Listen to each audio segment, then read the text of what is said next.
Yang. Oto?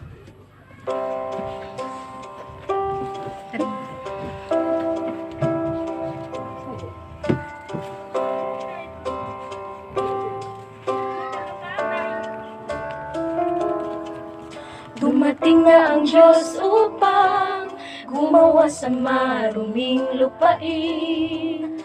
Dumating na siya upang kabanalan niya'y bunyag, upang gawin ang gawain niya, iligtas ang tao rito.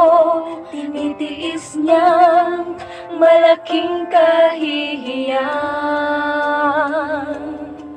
Ginagawa niya to para sa saksi at sa sangkatauhan. Sa gawain ng Diyos lahat kitang katwiran niya. Panginibabaw sa pagligtas sa grupo ng hamak, pinapakitang kadakilaan niya. At katuwiran niya'y lubos na kilala.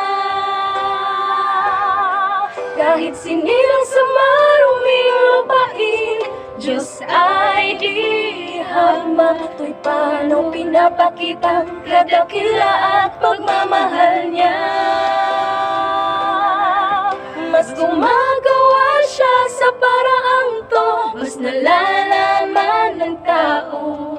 Dalisay at perpekto ang pagmamahal ng Diyos sa tao.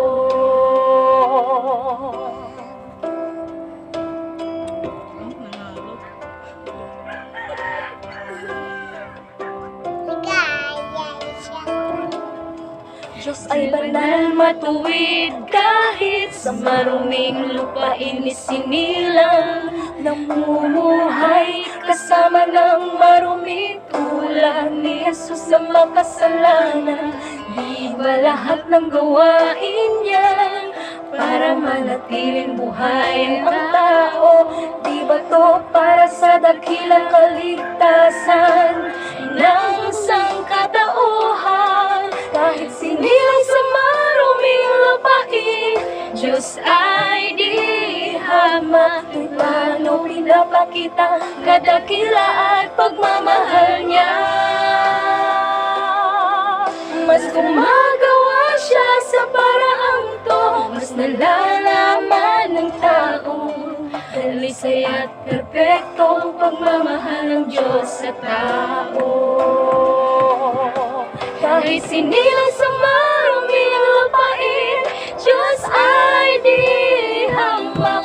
Paano pinapakita kadakila at pagmamahal niya? Mas gumagawa siya sa paraang to, mas nalalaman ng tao. Dalisay at perpekto ang pagmamahal ng Diyos sa tao. Dalisay at perpekto ang pagmamahal ng Diyos sa tao. Amen. Tapos ano ko naman? Wait lang pala. And a created being naman.